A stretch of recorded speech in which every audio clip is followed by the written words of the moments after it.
Welcome to Fluorescene. Welcome to the Fluorescene Show, episode 15. I'm your host, Dr. Alan Glazier. Before we get started, I want to remind you to hit that red subscribe button below to be sure to get updates on new shows and segments. This week in Odie's on Facebook, a doc posts this pic of a Jimmy Choo frame chewed by a dog named Jimmy. The irony of a chewed shoe chewed by a Jimmy who's not Jimmy Choo. So funny. Looks just like a frame a patient brought in recently who told me they didn't know what happened, but it was a crappy frame and had to be a manufacturer's defect. Yeah, right. Then there's they were that way when I opened the case. People have no shame. My spoiled dog T-Bone won't even chew a chew. He prefers Louboutin.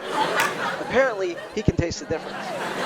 Those chews are expensive shoes. It must be soul-destroying when that happens. Get it? Soul-destroying? A doc posted a picture of what lay in store for her on her desk when she walked in to see her 3 o'clock patient. The optician labeled every frame case and had them ready for the doc. Thank God for good, detailed opticians. The doc added, Friday is always Friday. When you see this, you know a few things are about to happen. Number one, you're going to have an in-depth discussion about every single pair. Number two, you're going to ask them which pair they are the happiest with. Number three, you're going to rate the new RX as close to the pair they are happiest with 0 or minuscule changes. And number four, it's still Saturday and you're still at the office with them. And five, they're going to come back 3 days after getting the new lenses, complaining they're worse by far than any of the other pair. Yeah, right. In this case, I think the person is one pair away from starring in an episode of Hoarders. Then there's the doc whose patients had the nerve to call their office asking for 1-800-CONTACTS number. Seriously, though? This patient, you could always mess with them and ask, can you spell 1-800-CONTACTS?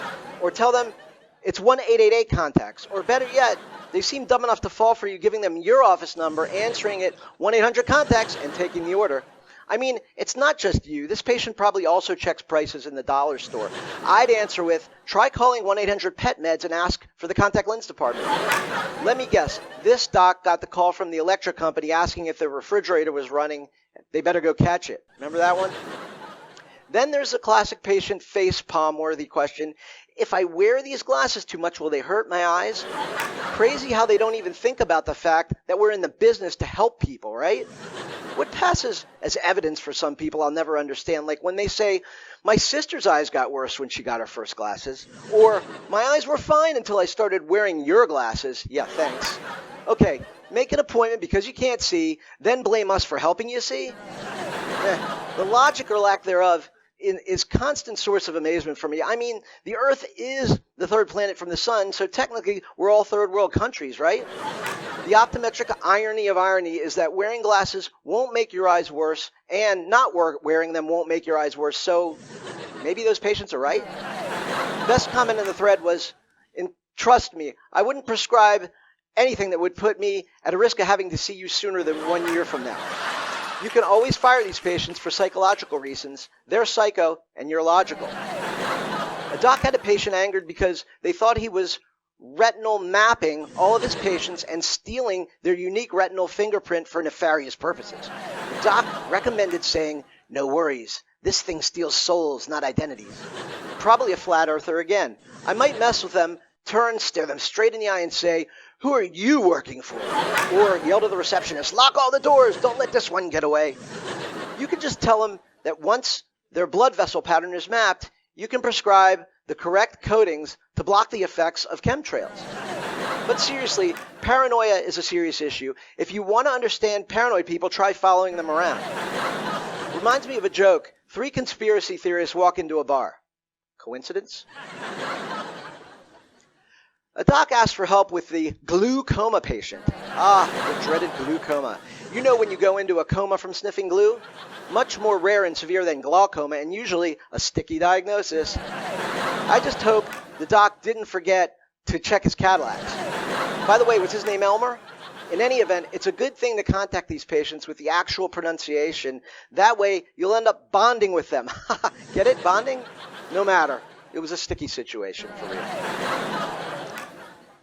Here's an interesting presentation of an 18-year-old female, no complaints, Best corrected visual acuity 2020. No other remarkable history, health, family, medical, or otherwise.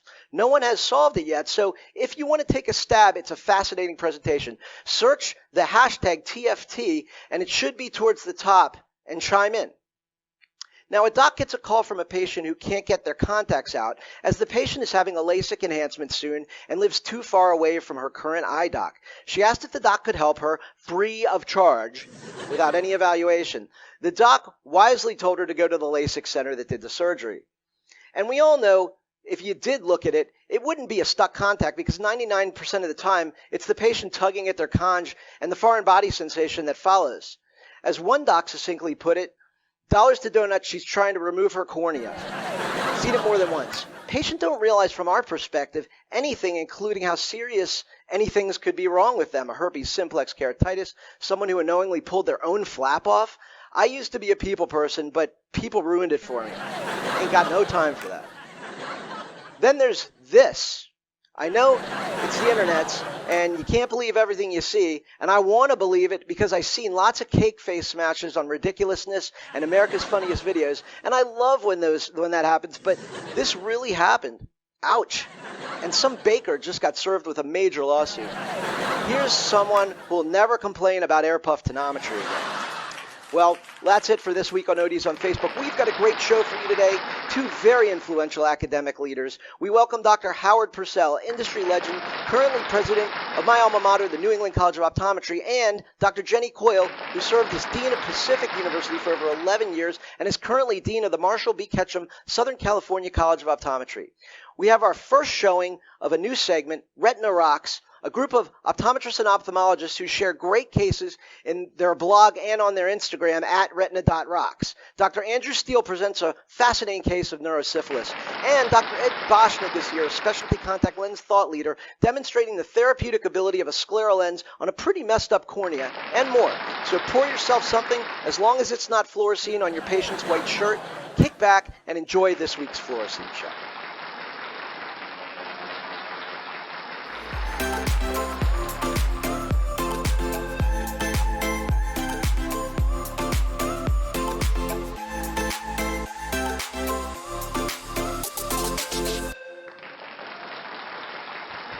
All right, I'm here today with Dr. Howard Purcell. Dr. Purcell was named the New England College of Optometry's 13th president in July of 2018. He's a graduate in ECHO, and prior to the appointment has served on the board of trustees. Prior to his appointment as president, also, Dr. Purcell served as the senior vice president, customer development for Essilor of America. Prior to Essilor, he spent 13 years as senior director of professional affairs for Johnson & Johnson Vision Care. In 1991, Dr. Purcell served on the faculty of Nova Southeastern University College of Optometry. He was a principal in the development of the Department of Cornea and Contact Lenses. As associate professor, Dr. Purcell was responsible for both the didactic and clinical components of the program. He later reached the rank of deputy dean of the college. Dr. Purcell is a diplomat in the Cornea and Contact Lens section of the American Academy of Optometry. He's a diplomat in the American Academy of Optometry, a diplomat and a fellow in the National Academies of Practice. He serves on numerous boards, including the Global Board of Optometry Giving Sight. Then there's book chapters and publications and lectures, too numerous to mention. So I'm really excited to welcome my friend Howard. Welcome, Howard. Thank you, Alan. Every time I hear that introduction, it sounds like I can't keep a job, but thank you very much. It's a pleasure to be here. We know that's not true. We know how in demand you are. That's why, right? Thank you. Thank you, Alan. Reason. Now, congratulations on your continued growth of your product. You know, everybody has really enjoyed the opportunity to be on ODs on Facebook and communicate with each other, and you've created an incredible platform, and I wish you good luck with your new platform. I appreciate that. You know, every single day that I've done it since the first day 10 years ago almost has been fun, and I don't think if it was fun, I would continue trying to drive different forms of content towards the industry. We can always use new stuff, so that's where the show idea came from. We need a TV show. We have everything else, right? That's right. Now I want to start. I like to do these interviews. I like to go a little personal in the beginning, and I want to start by telling our viewers that your dad was also an ECHO grad, and I think 1954 from what I saw, what I read. And I'm not going to ask you to tell us how he influenced you towards optometry. I'm sure a million people have asked you that, but Can you instead just tell us about him? Wow, and all the times I've been asked questions, I don't think I've been ever been asked that question. So thank you for asking, first of all. Yeah, I mean, my dad was sort of one of those quiet people, which people who know me might find that hard to believe, but he was one of those quiet people who just loved optometry and never really even talked to me much about becoming an optometrist. He just demonstrated how much he enjoyed every day what he did. My dad was a fantastic dad, and my parents were divorced when I was young, but I spent a lot of time with him, and we both had mutual admiration for our Miami Dolphins. So we went to a lot of Dolphin games together. But what I enjoyed the most was the reality of coming together with him in practice. He brought so much of the business of optometry, which I didn't really understand a lot about getting it out of school. I mean, it's reality. We just don't and can't find enough time to prepare our students for the business of optometry. So during those 10 years I spent in practice with him, he really taught me about the business of optometry and what I was able to bring. He had to teach himself BIO. He had to teach himself slit lamp. He had to teach himself things that he didn't learn in optometry school. So it was really this wonderful mutual opportunity to learn and grow with each other. And I cherish those moments. Unfortunately, my dad passed away a few years ago, but I cherish those moments. He was a quiet guy. He wasn't really engaged in organized optometry, but supported it, took me to meetings when I was a kid, showed me why it was so important to be involved in organized optometry. And also a very good lesson that he sent that I've remembered ever since. I would sit in the back of these meetings and complain about how it was being run and the organization of it. And I didn't agree with the points. And, he basically, sat me down and said, look, sitting in the back of the room and continuing to complain about it and say you disagree is not the way to get things done. Get yourself involved, be part of it. And you know what? Those were good words of wisdom. If you have something to say, you want to speak up. So, he was a guy who was, a man of few words. His patients loved him. He practiced in the same community, not unlike your situation, Alan, for 55 years. The practice is still going. It's 60 some years old now. And he really left a wonderful legacy, not only in our family, but in optometry in a fairly quiet way. I didn't realize how much our fathers were alike. My dad was a good businessman, but he was a quiet businessman. It wasn't his thing, so I didn't get much of that from him, except him yelling at me for not balancing my checkbook regularly.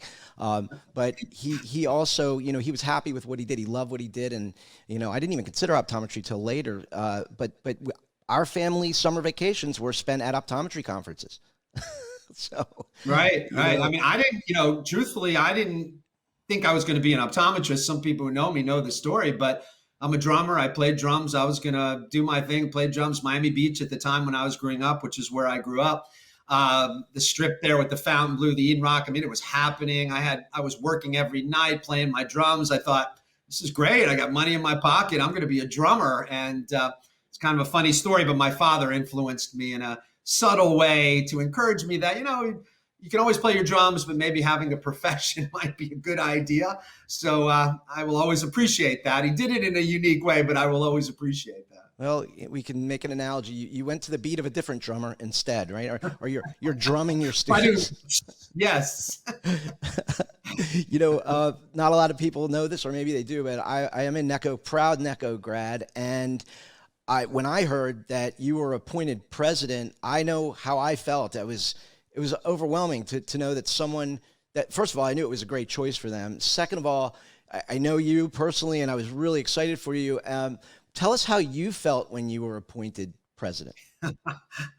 Well, first of all, thank you. I really appreciate that. I had so many kind notes when I made the move. Look, I love my job at Essilor. I would have stayed at Essilor and finished my career there. I work with a great group of people who I admired, who I know were trying to do great things for the profession, and would have been very happy there. I had the honor, as you mentioned, to be on the board, and sort of, odd situation that led me to where we are. But what did I think when I found out? I mean, I can tell you where I was. It's kind of interesting. I was in Paris at an Essilor meeting. And honestly, I did not think I was going to get this job, Alan. I mean, I was referred to from the beginning as the square peg in a round hole. I had very little experience in academia. I thought I was the right person at the right time for the college, although otherwise I wouldn't have applied. So I'm in Paris, sitting at a dinner. And I'll remember this forever. And the phone rings and I see it's the board chair.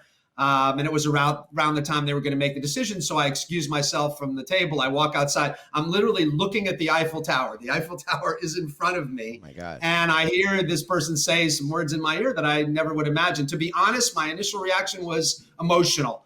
My father had passed away a couple of years before that. I knew how he would have felt about, I know exactly what my father would have said. His first words would have been, "Are they crazy?" And then he would have congratulated me and would have been very happy. But that was my initial reaction, was very emotional. But you know what? I am honored.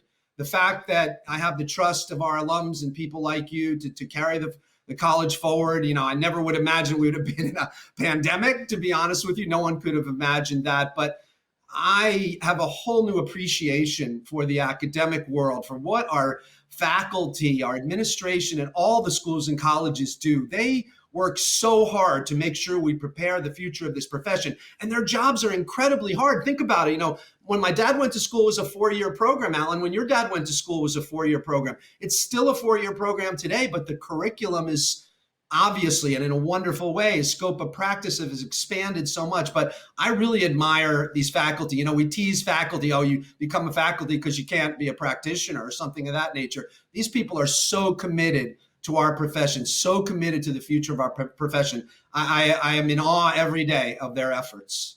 Yeah, something you also appreciate, even when you're not in your position, as somebody who went to optometry school and graduated, and you see how good you are when you look back and you can appreciate them. It's always hindsight, you know. What's really interesting about your career is you mentioned academia, how you came full circle from academia at Nova. Was it associate or assistant dean? Then you went through corporate America from J&J and Essilor, and now you're back to a presidency in academia. Was an academic career something that was always somewhere in the headlights for you? Absolutely not. I'm thrilled to be here. Let me say, I'm thrilled to be here, but no. This was not in my plan. But to be honest, you know, I don't know that I plan to be in industry either. I plan to be in practice with my father and enjoy a wonderful life in practice. And the odd thing, you know, it's funny how careers go. You know, a school of optometry is opening up. It's within 10 miles of my practice. Wow, what's that going to mean? And that's interesting. And is it good? Is it bad? What's that going to mean? And so I was asked to be on the board of the school as they were building it. And this is honest to God truth. I disagreed with everything they were doing. I mean, at every meeting, I just was not aligned with the direction. And I spoke my mind about it. About 3-4 meetings in, the dean, who was going to be the dean, the inaugural dean, asked me if I would meet him after the meeting. And I said, I'm thinking to myself, okay, that's it. I'm out. He's had enough of my, you know, barking back. Troublemaker. But he offered me a job. I was like, what? Are you kidding me? He's like, you know, I like your spirit. I like that you're willing to speak up. We'd love to have you a part of our faculty. So I never, you know, thought I would be a faculty member, but I was into contact lenses then. They needed someone to help with their contact lenses. A guy named Jack Solomon, wonderful man in South Florida. We worked together to build the contact lens program there. So again, never thought that would be the case. You know, one day I'm in the clinic, get a call out of the blue from Stan Yamani from J&J saying, would I be interested in a role there? I mean, I've been so fortunate in my career, to be honest. I didn't really plan it the way it went, but I would not change anything. I've had a chance to see our profession from so many different viewpoints, and I love it, and I've loved each step, and I'm thrilled to be where I am right now. It's a huge challenge. I love it, and I work with an amazing group of people who are up for the challenge. Well, you know, and thank you for this. I was honored with giving the commencement in the 2019 graduation, and one of the things I talked about was exactly that. I said, you know, we set out looking for a path to go along, but what happens is you end up blazing a trail that nobody has blazed before. You've been your own person and done things your way. So that's exactly kind of what I was getting across there. And in your job, you continue to do that. One of the things that's been really interesting and unique that I've noticed about you is that you've been using the college as a springboard for initiatives that benefit the college, the students, and the industry, all kind of packaged together. And that strategy, aside from being brilliant, it appears unique to me. Was there an aha moment when you kind of envisioned that kind of direction for your presidency? You know, when I even consider, it's a great question. When I considered even taking the role, it's kind of who I am. I'll give you an example that might explain it. The very last question I got in my interview. So now I've gone through this whole process, and, you know, I was excited about it, but again, didn't really think I was going to get it.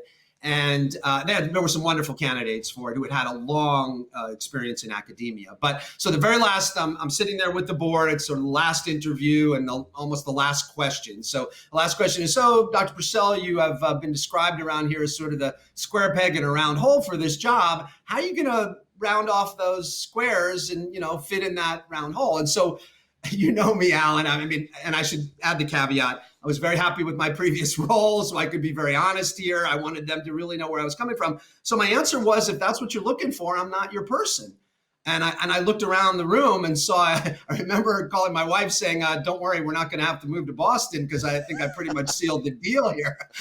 But that was honest. I mean, I am who I am. If you're going to get me, you're not getting someone with a long history of academic experience. You're going to have someone who's going to come in with a different perspective, a different view of it. And look, I love my colleagues at ASCO. They're amazing. Many of them have dedicated their careers to academia, and I respect that. Believe me, what I'm saying right now has nothing to do with my respect, great respect for it.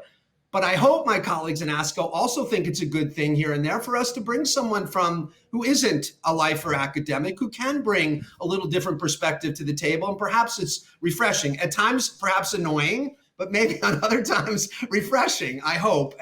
So you get what you get from me. So to answer your question, it's kind of how I've approached everything. I've had wonderful opportunities to have jobs that didn't exist before and have been able to create those. I like to try to think of ways we can grow and do things a little differently. It's kind of who I am. So when they hired me, I guess they knew what they were getting. So the answer is yes. I thought about those things. I kind of knew what I thought I could bring that might be a fresh perspective, that could financially look at things maybe a little differently. We have an amazing CFO who does a great job, but how could we look at investments we would make, and then adding wonderful people to our board, present company included, who could contribute in a different way. By the way, your commencement speech, that was the last commencement we've had, unfortunately. Wow. And you did an outstanding job. You inspired people. I hope it is recorded, and I hope there's people who would like to listen to it. You were outstanding. You related to our students. They related to you, and they understood that they have a place to go where they can talk, and they can talk freely about what's going on in this profession. It was really great, Alan. I just regret it was the last commencement we've had. Well, I'm known for closing things down, so that's we won't blame you for this one. Moving on, I want to touch on a couple things. We got a lot to talk about, and I know you're busy, so I want to move on to talk about diversity, because this is something I've always been passionate about. And actually, my interest in diversity, it's a long story we're not going to get into here, but it came out of NECO back in the early 90s. And these initiatives, we've been able to support each other on. What's going on with NECO's diversity initiatives, and talk about your feeling about the importance of these. Yeah, well, when I first arrived, my first activity was to meet with every single person. Everyone got an hour with me to tell me what they thought about the college, what their job was. If they were in my seat, what was it they would do to adjust and adapt? And one thing became very clear to me was we were very diverse, extremely diverse, but we had gaps. And that there was concern on the part of everyone that in order to get the best outcomes, in order to treat people in the most appropriate way, in many cases, we like to have doctors who look like us. And that's just reality. It's a fact. We get better outcomes when that happens. So one of our early, we created 3 pillars for the college. And one was that we were going to create an environment where all felt welcome. And we're on a journey. I mean, I'm going to admit, we have a ways to go. But what we did was we initially brought a group in to look at what is, where are we starting? What's our foundation? What's our starting point? How can we compare to that as we continue to look at ways to improve? And the college community has just, risen to the occasion.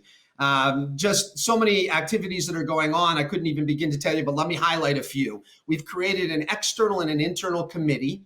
The internal committee is made up of students, faculty, and staff. The external committee is made up of people who have a tremendous amount of experience in diversity, equity, and inclusion. Head of IBM, DE&I, head of JP Morgan, DE&I. And so we have these incredible resources that are helping us through this journey that we're on. We've done many other things. Our students have created opportunities. We have where we really thought, because here's the bottom line, if we're going to change things in this profession and diversify, it has to start at the schools and colleges. So we made a commitment, number one, to the 13% promise. We love our friends at Black Eye Care Perspective. They're doing some great stuff. We love our friends at NOA. But our friends at Black Eye Care Perspective gave us a target. And that was, we should strive to meet and be equivalent to our community. So if our community is 13% Black, as an example, then so should be our student body, our faculty, our administration, and our board. And so we are on a journey towards that. We have a 5-year plan to try to get there. What has helped tremendously is the generosity of so many people, one of which is Dr. Alan Glazier. And we thank you for your generosity. But as a result of your generosity, we've now seen other companies stepping up, offering full scholarships. Our friends at Warby Parker, 2 full scholarships for Black students. It's incredible. You and your generous gift. Coca-Cola just recently stepped up with us. I mean, that one for me was so exciting. They're all exciting, I have to admit, but to see someone from the outside say, you know what, I get that optometry is important. I get the diversification of optometry is important, and I'm going to put my money where my mouth is. For Coca-Cola to do that was just, to us, incredible. And now we're seeing others contacting us. Hey, what's going on? We're seeing this happening. So it's starting a snowball. And I hope this happens throughout our entire academic world, because that's where it has to happen. So we are committed to it. I could outline with you many more activities that we have going on, but I think the important issue is that we are on a journey. We have assigned an individual, created a position for a diversity, equity, and inclusion liaison. Dr. Angela Abraham has stepped up into that role. She happens to be a person of color. She happens to be someone who's gone through an optometry program, so she can relate to this. And we're just so excited to have Angela on board. She joins our leadership team meetings. We have really good discussions on a weekly basis about issues, trying to understand better. And we think that that will help us to continue to progress. But the key element is the ability to have scholarships and then creating an environment. It's great to have the scholarships. And we have had almost 60% increase in Black applicants at NECO this year. That's amazing. Now we want to make sure we can retain them all, even those who don't get the scholarships, and show them optometry is a wonderful profession. So a lot going on, Alan. I appreciate the question. There's a lot going on across of our wonderful profession, and we're a piece of it, but an important piece, because again, if it doesn't happen in the academic world, then downstream, we're not going to solve the problem. Well, you know, that amazing, that 60% stat is fantastic. That's a great segue into the next question, which it's vague, but I know you're going to know what to do with it. It's, where do we go from here? Where do we go from here? Yeah. Look, when I think about that question, and I think about it a lot, because where before I could think about it, hypothesize, dream, now I have the ability to actually influence where we're going. Because let me first say this, if you ever feel like the future of our profession is in question, spend some time at a college of optometry or a school of optometry. These students are incredible. They are motivated. They are smart. They want to be great doctors. They want to give back to their communities. I mean, it's truly amazing what we're seeing. So feel good in knowing that the future of our profession is in very good hands. You hear stuff about academia and the applicant pool isn't good enough, et cetera, but we have some amazing students. And I hope that your listeners and your watchers will take the time to spend, come when the time is right and we can do these things again, to spend a day at a college of optometry, sit in on a class, see what's going on. I think, like me, you will have a better appreciation. So where we're going, Alan, you know, we could talk about this for 2 hours. I'll try to keep it reasonably simple and explain how I think about it. We have innovation, we have this reinvention, and then there's an evolution. And then we go back to innovation again. And in my opinion, where optometry is right now is in this incredible exponential innovation period. Some of it will survive, some of it won't. Some of it will politically be stopped, some of it won't. But we are in the midst of it. And it is critically, in my opinion, critically important that we continue to look at how we reinvent ourselves. Others are reinventing the space for us. I mean, look at what Warby's done. Look at what some of these other groups, and you can love them, you can hate them, whatever you want to do. They have reinvented it. They've taken their time to look at it, make the process simpler, make it easier, make it more straightforward. We can learn for those things. So being open to innovation, but, you know, validating, verifying, doing the important work. but keeping an open mind to that, to me, is just critical for where we go from here and how this profession is going to progress. It's scary. It makes us nervous. Artificial intelligence, virtual reality, 3D printing, telehealth. These are incredibly exciting things. The city of Boston, I can look out my window and see 5 places right now that are working on those things. We're in the heart of it here in Boston. So I can tell you it is going to change our world. And I want to see our profession at least remain open-minded, because where we go from here is incredibly exciting. When you start talking to students about AI and VR and telehealth and 3D printing, they love it. They want to learn more. They want to understand how it can work appropriately within the profession of optometry. So they are great at really listening and giving feedback. When we're working with these new companies, we're working with many of them. Dr. Gary Chu is doing a wonderful job at NECO at really keeping us up to date and allowing our students to experience some of these new technologies. Our students are so good at giving feedback because they're unencumbered. They don't have those sort of preconceived notions. So they're going to lead us there. So to me, where we go from here is, at least at the very least, keeping an open mind, assessing technology, understanding that we're about to enter a reinvention period. And as a result of that, optometry has to reinvent just like everyone else. I worry a little bit, Alan, that sometimes we're a little slow on that. And as a result, we wind up kind of playing catch up, trying to figure out how we become part of something where just having a seat at the table. By the way, I took some heat just as an example when we accepted money from Warby Parker. I mean, these guys are amazing. They're stepping up. They're giving us money. By the way, 98% of the feedback I got was positive, but there's a few people who didn't love the idea.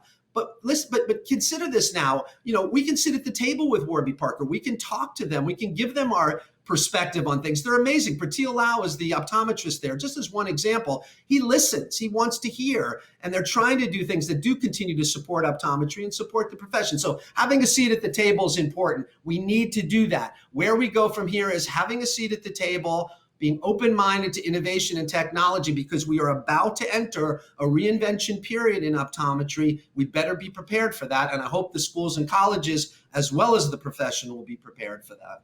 Wow. Well, you know, it reminds me of when people ask me, they get a bad review online and they ask me, should I respond?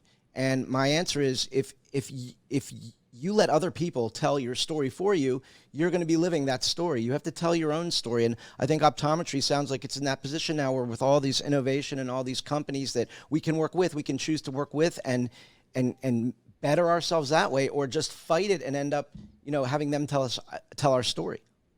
Yeah. And by the way, Alan, I'll just say, neither one of us are saying we should just accept any technology, bring it on, whatever it is. We should be very critical, but we should each have our filter. You know, what is the filter? Okay, does it reduce cost? Does it provide greater access? Does it make me better at what I'm doing, better diagnostic? I mean, what are your filters? What are your decision-making pieces that you're going to decide whether this technology works or it doesn't? But it's coming. The ability to use virtual reality to assess visual performance is coming. The ability to use artificial intelligence in refraction and other capabilities is here. So we're on the precipice, and you know, it's incredibly exciting.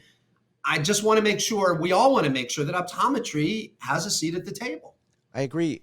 As long as it doesn't lower the standard of care and we keep ourselves in a position to regulate it, by turning away from it, by not paying attention to it or bad-mouthing it, we're shooting ourselves in the foot.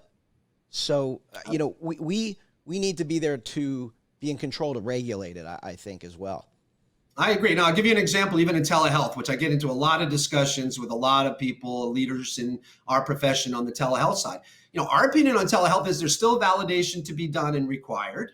And let's start with the things that aren't quite so risky. We have a very active telehealth program in our vision therapy department, in our low vision department, in our contact lens department. It has been an incredible asset to us. We're not diagnosing glaucoma right now, today, through telehealth, but we're utilizing it in a way that keeps the risks low, but enables us to test the systems, to validate the system. So, you know, don't start with the most risky patient you could possibly have. Start with the things where the risk is low and you can test and verify. But one thing I will tell you is patients really like it. And so we're going to need to find a way to incorporate it into what we do. There are so many upsides, though, so many upsides to it. When you're a private practitioner or in a small practice, it enables you to almost double in some cases your ability to manage a patient volume, just as an example. So many opportunities there. I just, cautiously moving forward, but having a seat at the table seems to be the right recipe. Having a seat at the table. Absolutely. I know you're busy, and I want to get towards the end of this and wrap it up. So I've got a couple of one question that I don't know if you're going to like it or not, but I don't care. Bring it on. I read one of the things I did to prepare for the talk was I read your inaugural address, and you drew attention. It was very moving, and you drew attention to a lifelong friend who was in the audience, and it was a great tribute. But of course, I'm going to take the low road and ask, what was that most embarrassing public moment that she witnessed for you? Well, I've had a few. I've had a few most embarrassing moments. I want that one. I think the one that was being referenced there, and then many of my colleagues from around the country know this, particularly Pete Kehoe happened to be on the stage with me during this very embarrassing moment. But I was pretty new at Essilor, and this was a national sales meeting with only about 1,100 people in attendance. So, when I do my faux pas, I try to do them big. And it was the 50th anniversary of Verilux. So I was given the honor. We were going to pass out 1,000 glasses of champagne. We had champagne on the stage, and I was given the honor of making the toast to Verilux. So shortly before going on, and I blame him for this, my boss at the time, wonderful man, John Carrier, said to me, "Howard, don't mess it up. I know that, you used to do national sales meetings with J&J and Vistakon." So he said the word Vistakon. So I blame him for this. I get up on stage, 1,100 people. We have our champagne up, and this is in Paris, everybody around the world. And I say, I want to make a toast to Vistakon instead of Verilux. And that was, I have to say, one of those moments where you just, if I would have thought quick enough, I would have made a joke out of it. But I was so horrified that I just kind of tried to move on. Well, what the funny thing about it is they now have shown this video because it was a big moment, the 50th anniversary, but they sort of bleeped out my Vistakon piece when they show the video now. But oh my God, just telling that story makes me cringe again. It was... it's amazing. It's amazing. You work with somebody very closely who I believe was there for that, so she could tell you about that story. I've just heard everything I need to hear. So tell us, before we go, tell us about your family and your kids, because I'm sure people want to know about that. Oh, really? Well, thank you. You know what? You're amazing, man. You've asked me about my dad today. You've asked me about my kids. I appreciate that. It's we have our work family, all of us, and we have our home family, and they're both very special to us. As is yours, I have 3 amazing children. My youngest happens to be a senior in college right now. So not only are we going through a pandemic as we try to lead NECO, we're going through a pandemic with a senior in college. But she is a musical theater, and she's in musical theater, and she's amazing. And of course, I think she's the most talented and wonderful actress in the world. But she's done a great job. I'm so proud of her. My 2 boys live out in California. My middle son, Connor, so that's Hallie is my youngest. My middle son, Connor, is been doing really well. They're both graduates of SMU, which we got to see them when we were in Dallas, which was really nice. Both working in the motion picture business now. So really enjoying LA, although they're way too far away from us. And then my oldest, Cameron, also in the motion picture business in LA, works in the distribution side and doing really well. And now he has brought to us 2 grandchildren. So that's pretty cool. I'm a grandpa, although they call me Pop because the grand part is worrisome to me. But I'm not ready for the grand. But anyway, we have Riley and Tess. They're wonderful. Tess was born 1/1/2020, which is pretty cool. We'll always have that birthday to celebrate with her. And then I have, a wonderful wife. I've been married for 34 years. So I'm a pretty lucky guy when it comes to the family and their support for me. I've moved them around a little bit. They've never, even wobbled or wavered on it, always supporting my career. And I've appreciated that very much. So very fortunate guy to have a wonderful family just like you. That's a great tribute. Do you miss Dallas?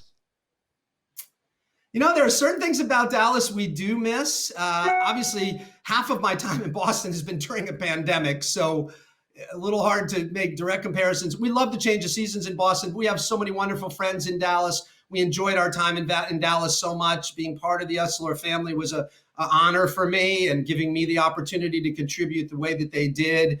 So I guess we probably miss our friends the most in Dallas. We still have a home in Dallas. We don't get there as often as we'd like because of the pandemic, but typically we'd go down and visit every once in a while. But we've really enjoyed our time in Boston. It's been wonderful. I can look out, see some snow on the ground. I can see the Charles River and the Esplanade. It's really a beautiful and historic place that I've really enjoyed spending some time here. Well, moving to an AFC town, at least you have the future of having your Dolphins visit. So that is right. That is right. Although, for years and years, I had to listen to Patriot fans tell me how bad the Dolphins are. So I have to admit, I'm kind of enjoying it right at the moment. Yeah, they're still bad. But anyhow, that's okay. I'm a Redskin. I mean, not a Washington football team fan, so yes. I know what it's like now, unfortunately. Well, listen, this has been great. I've had a lot of fun, and you're an incredible guy. I'm so lucky to know you, and you've advanced I'm going to cut that out. I'll go back to that. This is recorded, thank God, right? Oh my God, I didn't put your little tag up. Look, I got no tag, man. I got no tag. What's going on? God, that's okay. They're going to be cut out. They're going to be cut out anyway. Now your tag went away. My tag's gone. See, I told you I'm a rookie here. Hold on, let me get mine up, and there we go. How about that? See? We got it. So anyhow, let me do that again. Howard, it's been great having you here today. I can't tell you how much I appreciate you and what you bring to the industry and what you've brought to my life as a friend and a colleague. So thank you. If it's okay with you, I'd love to have you back sometime. Anytime, my friend. And look, I throw it right back to you. I've listened to you lecture. You've helped us so much from the beginning of understanding social media and how to utilize it. Obviously, it's turned out to be such a critical component. Your leadership has been so important. We're so proud that you're a NECO alum and look forward to you coming back to the college anytime you want, my friend. Talk to our students. Let them hear about your journey. I know they want to learn more about what you've done and how they can utilize the things that you've utilized to continue to grow their practice. And I'm happy to come back anytime. Good luck with your new show. Thanks. I think I'll be up there in September. That's when we're going to be getting around again, and that's going to be tops of my list. Look forward to it. All right. Take care. Thanks.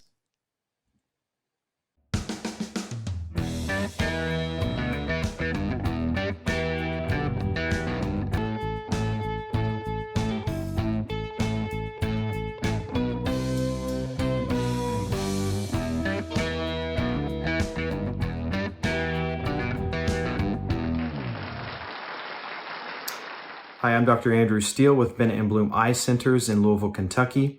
I also serve as co-curator of Retina Rocks, the world's largest online retina image bank. I also have the privilege of practicing with its founder, Dr. Steve Bloom.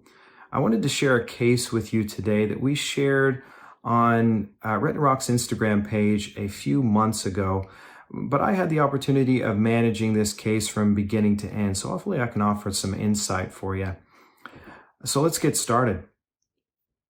A 46-year-old, otherwise healthy Caucasian female presented to my clinic as a referral from the emergency room for unimproving conjunctivitis.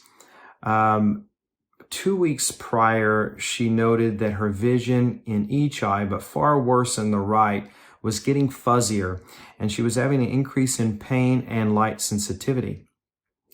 When she presented to our clinic, her vision had dropped in the right to about count fingers and best corrected in the left eye to 20/70. There was an obvious inferior defect in her right eye, and there was some irregularities in pupil response. But on a slit lamp exam, I could see a dramatic anterior chamber reaction, asymmetric, far worse in the right eye in the left, but it was granulomatous. There were granulomatous mutton fat KPs on the endothelium, and I could see a bit of vitritis in the right as well. So a number of differentials already are starting to come to mind. So we dilate this patient, and though the view is hazy, we can see on this first photo, and this is on the 1st of September. This first photo, you can see through this hazy media a large patchy area that's whitish and yellowish that extends to the far superior temporal quadrant with these focal areas that are bright, representing some retinitis or retinal precipitates. So we certainly initiated some topical steroids in each eye, along with cycloplegics, but discussed with her, most importantly, the need for stat blood work. So I gave her a list of blood work, which included ESR, CRP, CBC with DIF. Quantiferon gold is also critical in these cases. We're looking at angiotensin converting enzyme, serum lysozymes, FDABS, RPR, and a few others. And so I was able to talk with the laboratory in the hospital where she had actually come from the ER, and told them about this case and the scenario, and was able to expedite this blood work, and she was able to get it done that day. So I invited her back 2 days later, when I already had her blood work. This is on the 3rd now of September, and it was remarkable. The ESR was elevated, and also she had a reactive FDA-ABS and a reactive RPR. So in this clinical setting, of course, this is convincing for syphilis, and in this case, a syphilitic panuveitis with retinitis, and a bit of papillitis is seen. And so of course, we did not wait any time to initiate treatment, and a standard of care as well, given these retinal findings, is appropriate whether we treat this as neurosyphilis. So I ordered an HIV screening, as it is often comorbid with some of these conditions, and also ordered a lumbar puncture with CSF analysis. Now that was going to be a bit of a delay, but given the need to manage and monitor her ocular findings, I had opted for daily intramuscular injections of procaine penicillin, along with adjunctive probenecid.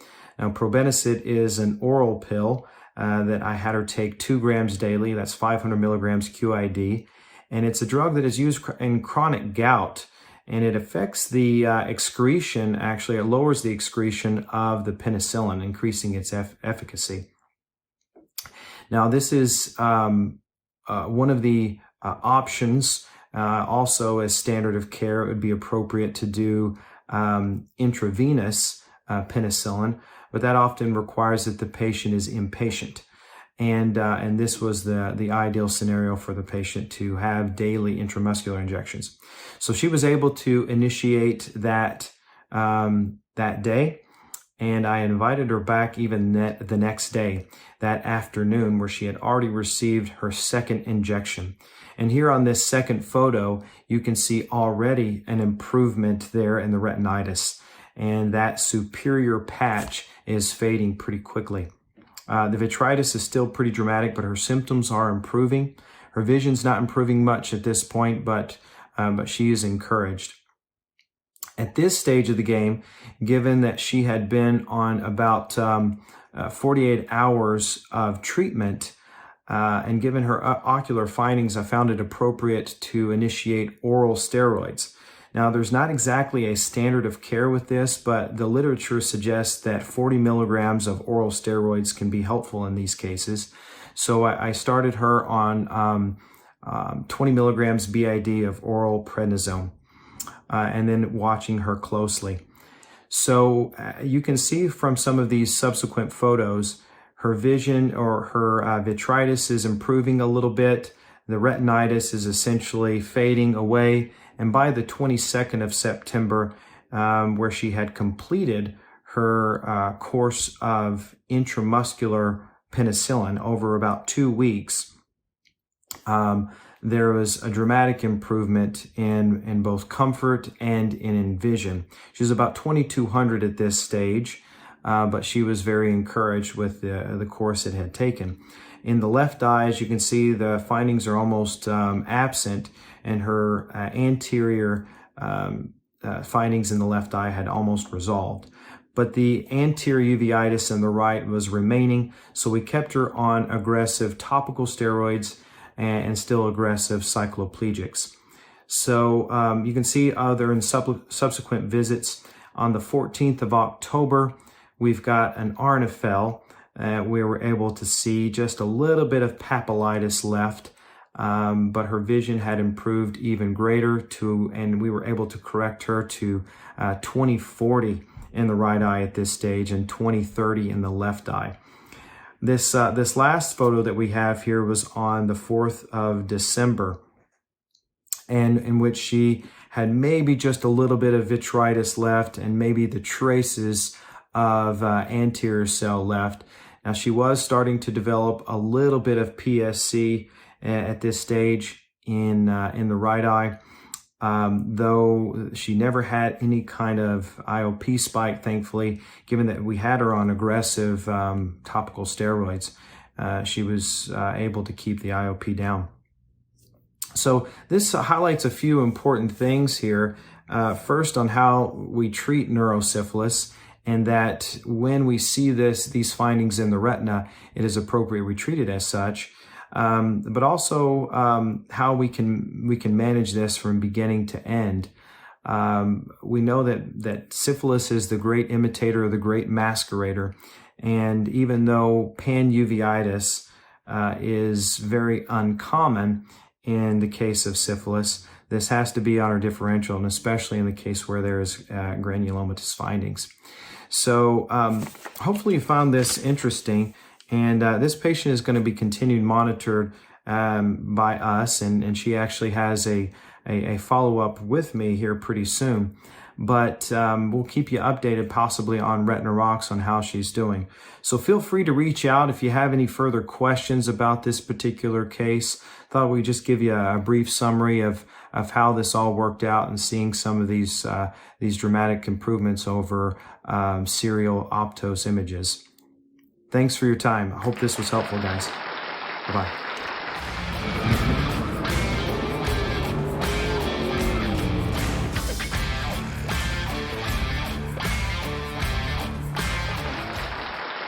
Hello, and welcome to this week's Eye Care Industry News.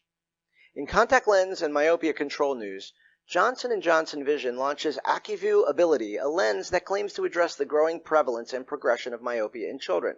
Annual purchases of the lens also include products and services to address the progression of myopia in children, and each annual purchase will provide a free eye exam to a child in need through Sight for Kids, a joint program from Johnson & Johnson Vision and the Lions Club International Foundation. Acuvue Abiliti was developed through a partnership with Menicon. In more myopia control news, new results illustrating the effectiveness of the Essilor Stellest lens in slowing the progression of myopia will be presented at the annual meeting of the Association for Research in Vision and Ophthalmology, ARVO, in May. Clinical trial results indicate that after 2 years wearing the lenses for 12 hours or more each day, the progression of myopia slowed down by 67% on average when compared to children wearing single vision lenses.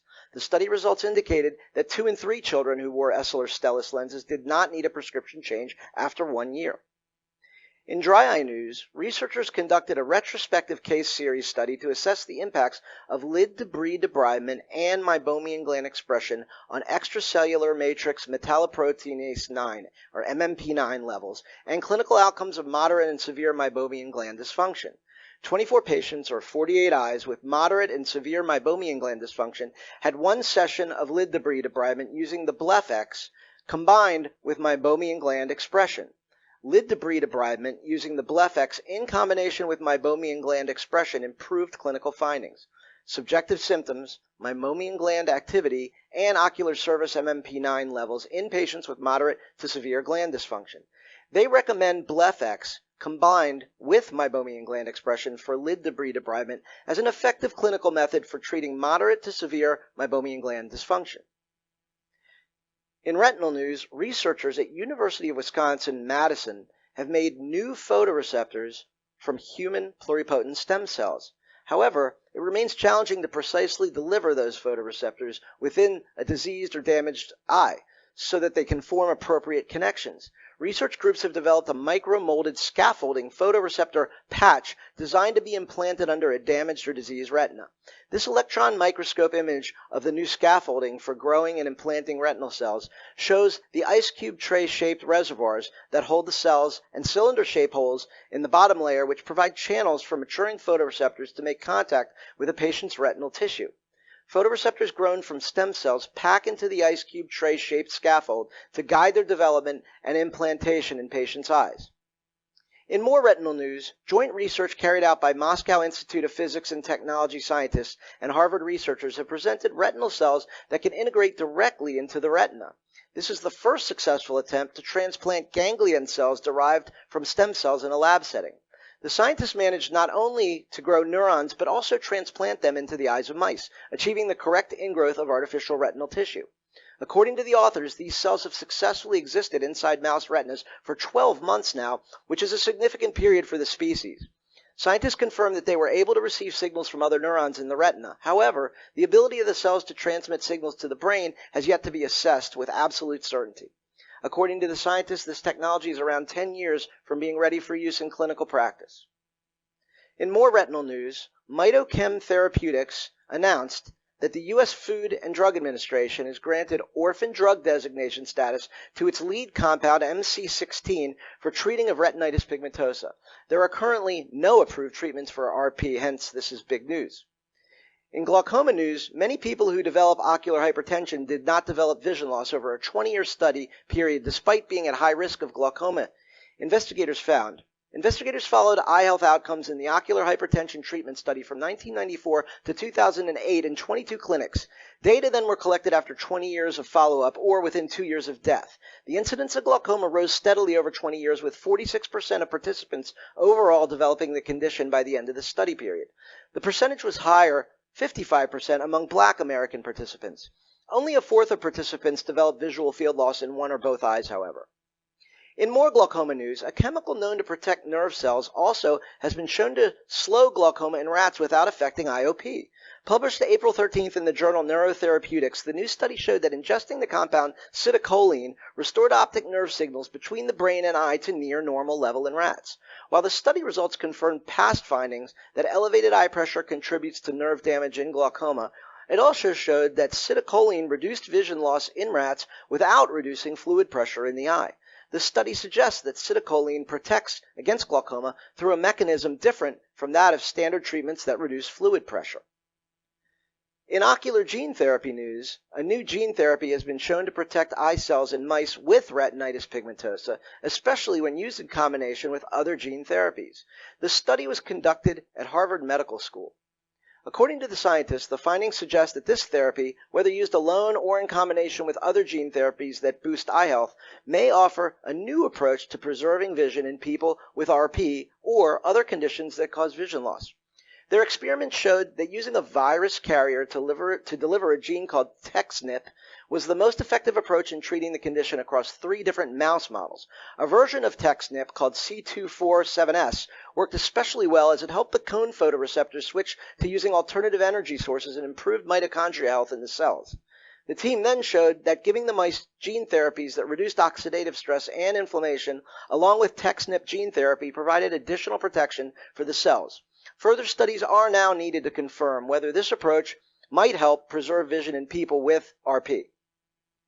In legislative news, Wyoming has joined Mississippi in passing legislation to expand optometric scope of practice, including certain surgical and prescription rights. The Mississippi legislation grants optometrists the right to use local anesthesia by injection for procedures including excision of certain epidermal lesions, incision and curettage of non-recurrent chalazion, and eyelid laceration repair, among other rights. The Wyoming legislation expands optometrists' rights to prescribe and administer pharmaceuticals and perform laser procedures not explicitly prohibited in the legislation's text in Wyoming.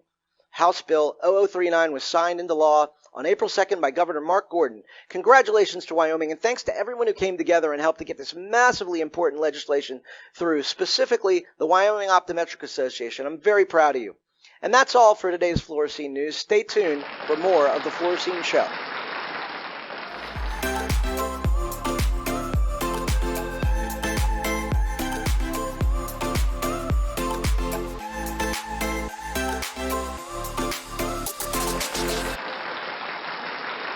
All right, I'm here today with Dr. Jenny Coyle. Jenny is a graduate of Pacific University College of Optometry, where she also completed a residency in contact lenses and a master's of science in clinical optometry. She taught for 14 years and served as dean there for over 11 years. During that time, Dr. Coyle was also in a private group practice in Beaverton, Oregon.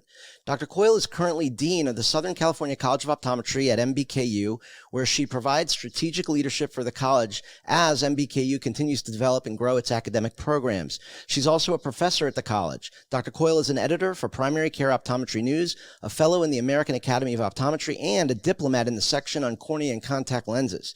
She's also a diplomat of the American Board of Optometry and a distinguished practitioner and fellow in the National Academies of Practice, one of the most prestigious honors an optometrist can earn. Dr. Coyle was the first woman president of the Association of Schools and Colleges of Optometry, ASCO, for 2 terms from 2013 to 15, and for 5 years was the chair of the Oregon Optometric Physicians Association Advocacy Committee. She currently serves on the board of directors of the American Academy of Optometry, chairs the ASCO Government Affairs Committee, and is on the board of Women in Optometry. She's also a past chair of the Association of Contact Lens Educators. Dr. Coyle was named one of Vision Monday's 50 most influential women in optical in 2006 and received the 2010 Clarence G. Kartner Oregon Optometrist of the Year Award. In 2018, she received the Thea Award of Excellence in Education for Women in Optometry. She lectures frequently at national and international meetings on cornea and contact lenses and has authored many publications and book chapters on those topics. Whew, that was quite a resume there. Welcome, Dr. Coyle. Thank you. Are you sure you're talking about me? I don't know. No, I was let's do it over again. I was asking the same question. Very impressive, and from someone who came from Minnesota and to a log cabin in Alaska to Oregon and now Southern California. Maybe I missed a few other accolades in there. The real question I wanted to ask you today, the whole reason I have you on the show is, how'd you end up a Saints fan? Who dat? Who dat? Oh, my husband is from New Orleans, and when we met, I discovered his immediate passion for the Saints. And I'm an academic and I'm a scientist. So if I'm going to really get involved in something, I have to do my homework first. So I got to know the players first. And the best story, the Jimmy Graham story is incredible. It's another Blindside kind of story. So I watched that. I think it was on YouTube or something. And then I read Drew Brees' book and I'm like, I like these people. I think I can get behind them. And so then I studied the game. So I understood what I'm watching and no turning back. I'm a who dat. Well, you'll be happy to know that they're my second favorite team, the Washington football team. Being a fourth generation Washingtonian, of course, I can't get away from them. But a friend took me a long time ago to a Saints game in New Orleans, and that was it for me. So, they're definitely number two. It's a little inconvenient that Once they're in the same conference. You never cannot be a Saints fan. Definitely root for them when the Redskins are out of it. Now, even your dog is named after Drew Brees, right? Brees, yep. Brees, just Brees. You dropped the Drew. Or not Andrew. Yeah, I love when people. Brees has a new home. Brees got a new job. We actually, when we moved to California, it was just too much, and so he is now a service animal for a retired vet who, he now has a really big job. Wow, fantastic! Did he need special training for that? No, but they had to change his name because he wasn't a Saints fan. Poor dog. Oh my God. Well, I read, I did my homework for this interview. I know a lot about you because we're friends, but I didn't know anything near what I thought I knew about you. And one article I read, From Dairy Queen to Dean, was the title of. I love that. Tell our viewers the story of how one led to the other. Okay. Oh, yeah, that's a funny story that became the tagline. Great. So tagline. I was that kid, that common kid who got her first pair of glasses in 4th grade. When you go from learning to read to reading to learn, the print changes, that is the common reason why kids get glasses in the 4th grade. And hated them. This was the 70s. Glasses weren't cool back then. So I never wore them. So when I was in high school, my freshman year, I got a job at the Dairy Queen. And so, and this was in Alaska. So minimum wage was really high back then. I mean, this was probably 1981. Minimum wage back then was $10 an hour, which, imagine now. And so I had all this money in my pocket. So I went to the local optometrist and said, will you fit me with contact lenses, but I have to pay for them myself. I was 15. Can you put me on a payment plan? Because I'm making my money as I go, making these drip cones, and that's going to lead to my contact lenses. And he gave me a job. And so I worked for him that first summer from 8 to 5. And then I went and worked at the Dairy Queen from 6 to 11 every night. And he still made me pay for those contact lenses. I paid him off over the summer. And back then, we used to charge exorbitant fitting fees. I think I probably for that first pair of vial lenses and the whole fitting process and follow up, it was probably $500 back then, which was a lot for a 15-year-old. That's a lot. So then I learned about optometry, and it was I was inspired. It was destiny that this is what I would do. Well, just think about that one act of kindness giving you that job. Like how many influenced how many people ultimately. I mean, as a professor and a teacher all these years, it's just be kind is what the message there is. That's a good segue into you're so accomplished, and you didn't take the easy road or let anything stop you. I read about your daughter was 9 months old when you started, and you were 9 months pregnant when you graduated. Can you tell our viewers about a time when things got really hard for you? Well, it was never simple. But having children throughout optometry school was pretty motivating, actually, because you work so hard and you get so tired, and then I'd look at my daughter and I'm like, this is why I'm doing it. I'm doing it so she can have a better life. I'm sure that for some people, I was supposed to start optometry school a year earlier than I did, and I took a year off and had my daughter, and then my husband and I moved down to Oregon when she was 9 months old, and it life was different for me. I wasn't the optometry student who went out on the weekends with my classmates. I was the one who had the kid, and every spare moment I had, I was studying. So it wasn't easy, but it's what I knew, and it's doable. It's very possible. You gotta have goals, and you stick to your goals, and that's basically how I've lived my life. I think that But you said the joke is, at graduation, we wear those huge velvet gowns. I was the only one whose gown fit because I was 9 months pregnant with my son, who's now an optometrist. Mine fit because I had a big bottle of champagne under there. Did you? That's a really great story. And you said, I was the one, and I think all of our classes had one or more mothers in the class. And as the youngster single guy, you always look at and you wonder, I looked at them with awe, wondering how they were doing that, because it was enough just doing what I was doing. So that's incredible. And it was in optometry school that you discovered your passion for contacts, and you practiced for many years as a clinical optometrist, and continued doing research while you pursued your optometric education. At what point did you make the decision to cross over to the education track? And do you still have to scratch your contact lens itch every once in a while? Oh yeah. I remember telling George Mertz, our buddy George Mertz, who passed away way too soon. Yes. I remember he was the academic affairs person at VistaCon, and we went around the room. We had to say something about ourselves, and I remember saying, "I'm addicted to contact lenses," so that'll never leave my repertoire. Love contact lenses forever. So education was always the path. As soon as I was inspired by my mentor in optometry school, Christina Schneider, I wanted to do what she did because it was something different every single day. So I was in practice, but I was in practice just a day or a day and a half a week. I went down the education track right after my residency, and I was lucky enough I was able to do both for a very long time. And it wasn't until I became an administrator when I accepted the role as the Associate Dean of Academic Affairs, that I had to make a decision. I had to pick private practice or give my all to education. And it's kind of a funny story.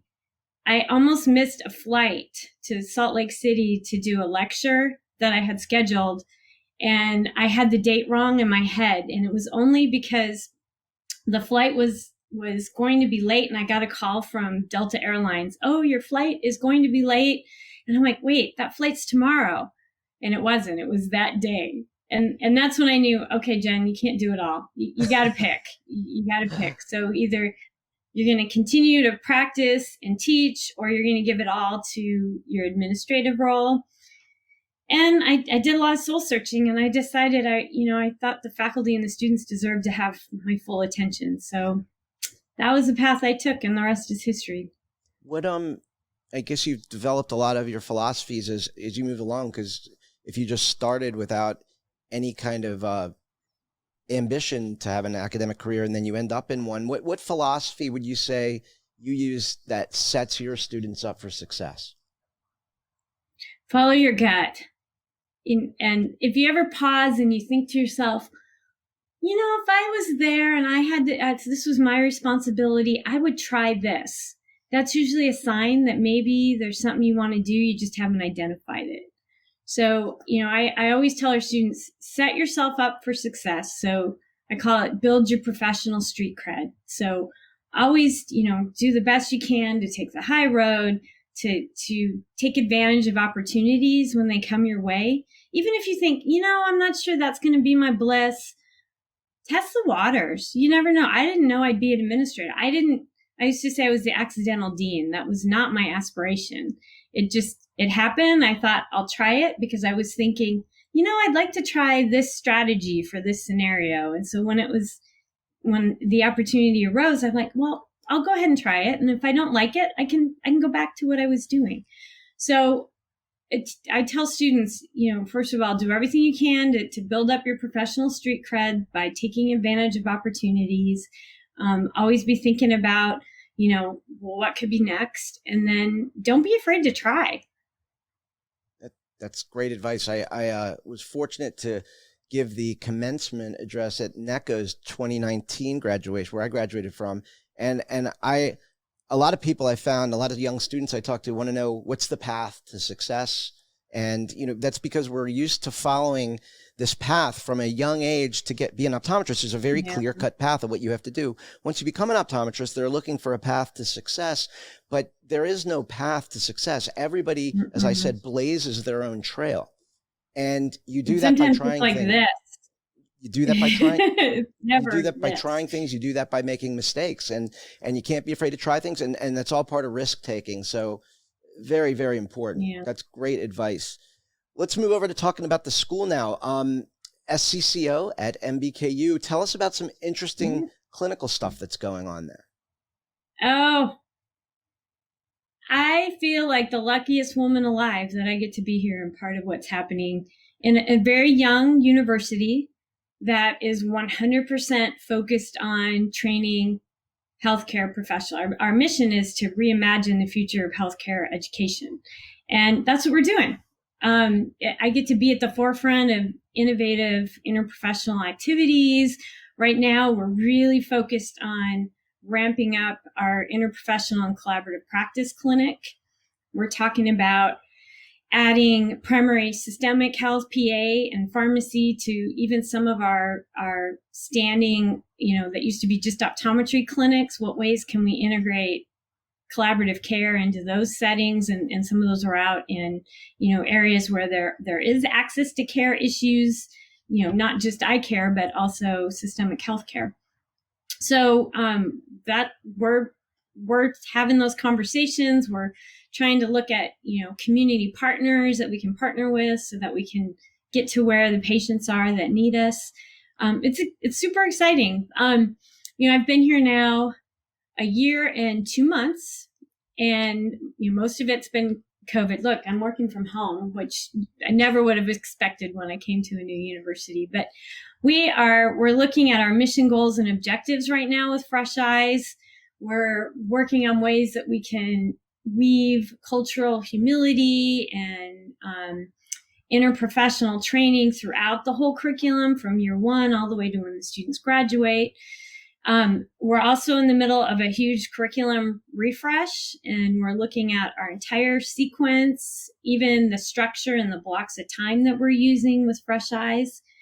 And we're doing it in the middle of a pandemic, which has everything to do with the fact that I work with really brilliant faculty who care so much about the SCCO students and the alumni. So I'm hoping our alumni get excited when they hear these things, because we're thinking ahead to what's optometry going to be like in 2030 and making sure that our students are prepared. And ultimately, I'm happy if our alumni are happy. So that's my end goal. That's incredible. And you'll be able to write a book, because being a new leader at a school, that everything, that in this situation we're in is definitely something that there's not a lot written about. I mean, it's crazy. I can't imagine. We didn't have a playbook for this. Right. No playbook. That's what it's the challenges. No. The challenges we can't even imagine. I know you're big on mentorship as well. And for the benefit of the students and young ODs that are watching our show, can we talk about the importance of finding one or more mentors, and at what point in your education should they start looking? Give them some advice. Well, I mean, you should start looking in high school and undergrad, really. I have a lot of mentors, and mentors really were impactful at so many different stages of my career. And really, it always goes back to somebody seeing something in you that you might not have seen yourself, and kind of planting that seed. I feel like I've benefited so much from mentorship that I think it's my personal responsibility now to pay it back and pay it forward. So I'm looking at opportunities for micro mentorship, for, I'll help strangers. Somebody can write me and say, hey, I really want to get to this path. And then we talk through, what are some steps that you could take? I say, for optometry students, your faculty are your mentors, and you will definitely connect with someone who is doing something that you can tell they love it. And if you love it too, that's your first mentor. Find out what does it take to get to where I'm at the place where I get to do everything every day that I really love. My latest mentor, I call him my dean mentor, and that's my boss, my president, Kevin Alexander. He became one of my mentors when I first joined the ASCO board back in 2008. And he has pushed me all along. So it kind of made sense when I had a conversation with him. We joke, it was the elevator conversation, where he said, Jen, I need a dean still. Will you think about coming here? And, I always thought it would be so great to work for an inspiring OD like him, who understands leadership, who's super visionary, who shares my passion for collaborative practice and IPE. And so I went home that weekend that we had after that elevator conversation, and I looked at my husband. My kids had graduated from college. I got to hood my son in optometry school, and I said, John, I think we should look at maybe going to SCCO. And he said, do you want to do it? And I said, I think I do. And he said, let's go. That's awesome. And the rest was history. That's awesome. So mentors have been incredibly impactful in my life. And I want everybody to have that experience. And it doesn't end. It never ends. I also tell people, that's great advice. And I tell young people who know where they want to practice, to start connecting with docs in that area using LinkedIn, and without having any asks of them, just start letting them know who you are by sending short messages, and out of the group that you connect with, somebody will end up being a regional mentor for you and help you kind of get in that area to practice. And that was something that I did. And I have made some lifelong friendships and colleagues who were mentors who are now colleagues that I'm still in touch with from that. So that's great advice. Yeah. And getting involved is really important too. Joining your local society. I've been so welcomed by the Orange County Optometric Society. And after spending 30 years in Oregon, it's hard to think of having another home. And it was immediate. I mean, it's just, that's what's so great about optometry. Yeah. So you join your local society, you get to know other docs in the area. As a student, attend the society events. They love to welcome students. And that's how you can find out who's hiring or who's might be selling their practice, or if there's gaps in some area of town. It's a very collegial profession, unless you're planning to open across the street from somewhere. Right. So an area that you and I are both passionate about and have worked hard to help advance in optometry is expanding diversity in the profession. Tell us what is going on at SCCO in terms of expanding diversity. Well, we have a director of diversity, equity, and inclusion, Dr. Melissa Contreras. I appointed her in July, and she has a master's in public health, and she spent quite a bit of her career here at SCCO directing one of our clinics that's in South LA and serves, a diverse patient population. And she had a real passion. And so we had conversations about, there are things that I have been wanting to do throughout my career as a dean. And I really needed a champion on the faculty who could help us, particularly with curriculum. We can have diversity and cultural humility events, but really what I want to see is how does a student transform over time, and what do they learn the first year that changes their thinking and their thought process that ultimately, changes the way that they practice. So we're going to be working on that. Curriculum changes. She's a resource now. She's going to help us recruit, hopefully, more students of color to SCCO. There's so many things. I mean, the sky's the limit at this point. I'm just super excited I have a partner here. That's great. And it's so important. Keep us in the loop about that. And maybe we'll have you back for an interview later and hear how those efforts are going. What you were dean at Pacific and now dean at MBKU at SCCO. What do you consider your biggest accomplishment during your tenure at Pacific? And what are you gearing towards in the same manner at SCCO? I think, I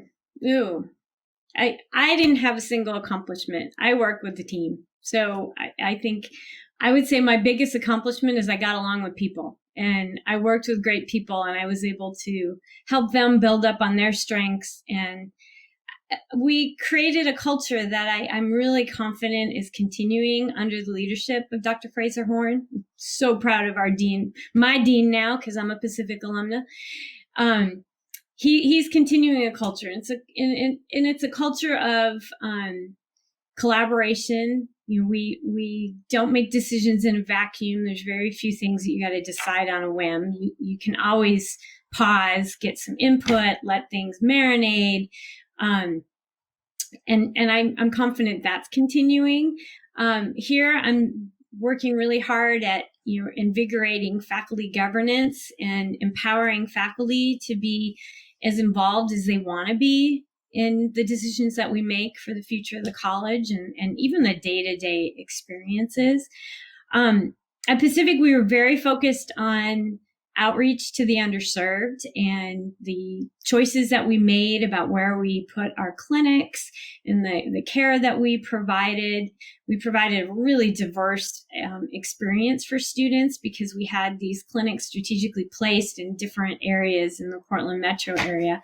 And then we purchased I called it 32 feet of awesomeness. Actually, it was 33 feet. A huge brand new Winnebago bus, a mobile vision clinic that goes out into the community and provides vision care. And we were able to secure funding to build one for dental hygiene. So we would take both vans out and go into the community, and kids would have an eye exam, and then they would also have a dental health exam. So we were taking care, called it the I Smile program.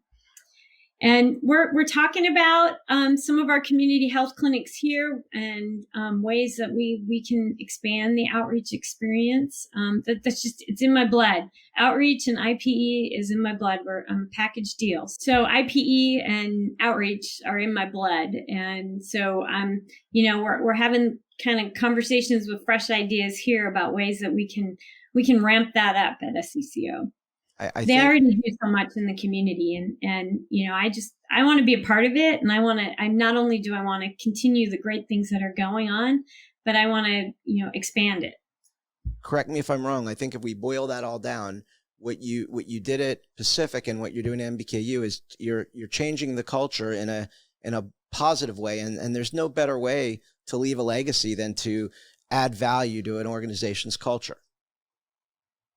And I don't think our culture needed to be changed. I think I'm just they call it genifying. They call it a Pacific. So, Right.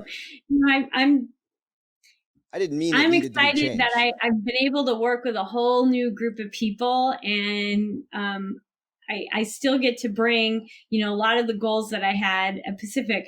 I'm doing a lot of similar things here, but we're doing it in a different way and with the SCCO spin.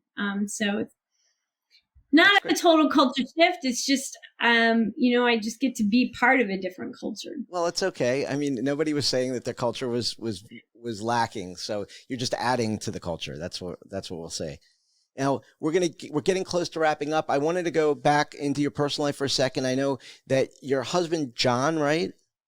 Mm-hmm. He's a veteran. That's right. Yeah. Well, thank him for his service from all of us. And what branch of the military was he in? He was a Marine. Oh, wow. Semper Fidelis. Semper Fi. Yep. And what does he do? He is a vice president of a shipping company. They are responsible for all the logistics for when bulk cargo comes into port and delivers grain, coal, soybean, those sorts of things. Sounds like a big job. Yep. And fortunately, he was able to continue doing what he's doing in a new state. No, maybe even closer to the ocean. Who knows? Yeah. Your son Ryan is an optometrist, and how is he practicing now?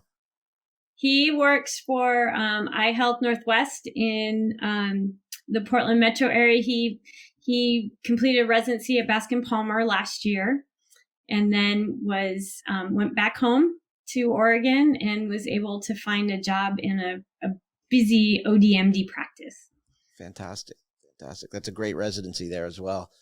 And your daughter, I don't know what her name is. So my youngest daughter, Katri, she's an ornithologist. She's actually right now she's studying to take the GRE to apply to grad school. She got very involved in doing bird research when she was an undergrad. And at Pacific, the faculty tend to be very transformative for students who are really interested in the research that the faculty are doing. And she got very involved in bird research. And now that's what she wants to do. I was going to say birds, but so I looked really smart that I knew what that was, but you threw it in there. Yeah, ornithology, birds. Yep. So right. Wow, that's really interesting. She interesting. wants to be an ornithologist. Yes. Excellent. Can't say I know much She's got about a that. knack. She can name birds, any bird. She'll hear it. She can name it by the sound. Wow. I can name the ones I like to eat. That's about it. And then one more thing. So you're really into gardening, I know. And has that changed from being in Oregon to Southern California for you? I could do it year round. Yeah, that's true. That's true. The roses are blooming still. It's actually been kind of fun. It's I used to say I was a Minnesota gardener. So in Oregon, I had different gardens around. We had 12 acres. So we moved from huge, kind of like farmland property to Southern California. So that was a little bit of a culture shock. But so in Oregon, I had my Minnesota garden, I had my Northwest garden, and I even had a kind of a California garden. Well, that's really neat. And, it's great that you're able to follow your hobbies and passions. Sounds like a wonderful family. I'm the son of an optometrist who hooded me at graduation. So I know how special that is as well. And I want to tell you a special thanks for you taking time out of your busy day. And let me tell you, that's a busy day to talk to us and be on the show. And we'd love to have you back sometime. I'd love it. Thanks for inviting me. It was fun. Oh, you were way up there in terms of the first group of people I wanted to have on the show, because I really admire you, and I appreciate our friendship and everything you bring to the profession, Jenny. So thank you again, and good luck, and we'll be in touch real soon and look forward to seeing you in the not too distant future at some live event like we used to do. All right. Thank you for keeping us all connected. Oh, thank you. I think ODs on Facebook has really helped us get through this pandemic. Thank you. That's a huge compliment, and it means a lot to me. It's a passion, and I'm going to keep it going. I wake up every morning for 10 years now, excited to see what happened on there the next day, and that excitement, keeps it going for me. Mm-hmm. All right. Good. Have a great day. Thanks, Jenny. You too. Bye-bye.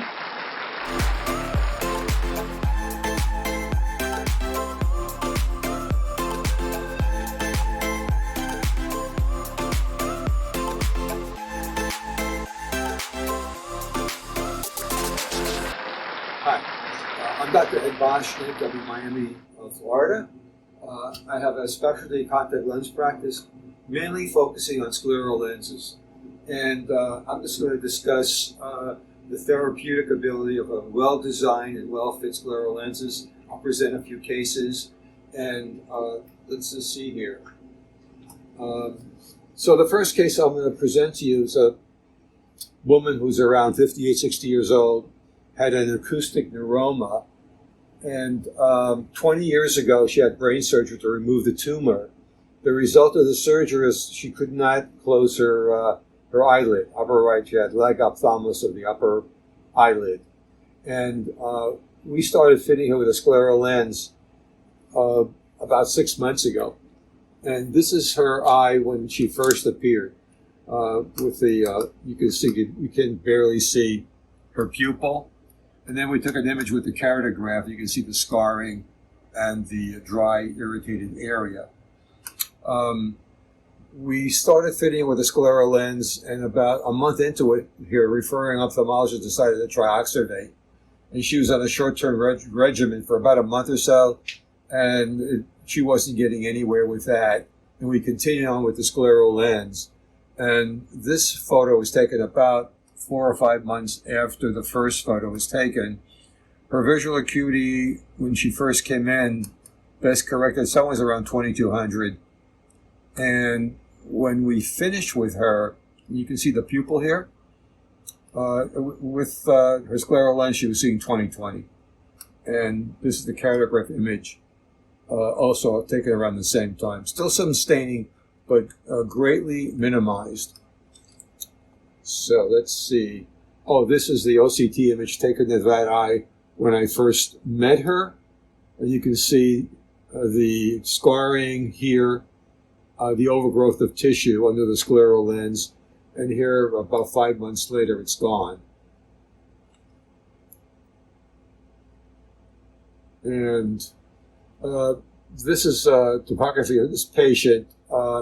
Has Stevens-Johnson syndrome along with autoimmune disease, and suffered in her right eye 3 episodes of herpes zoster infection. So she's got a scarred right cornea. And to protect that cornea, we fit both eyes actually with a scleral lens. And the first day she came in, we used a keratograph to measure the breakup time. And you can see the areas where it's red, where the tears are breaking apart. 1 day later, she came in this for a follow-up visit, and you can see how the breakup time is significantly different. 1 day later in the left eye, and the right eye significantly minimized. And let's see. This is a very interesting case. This patient was in a car accident when his car turned over. Flying glass, this is the left eye, by the way. Flying glass severed his upper left eyelid. And when he first came to see us, this is how his eye looked. You can see there's a scleral lens over the eye.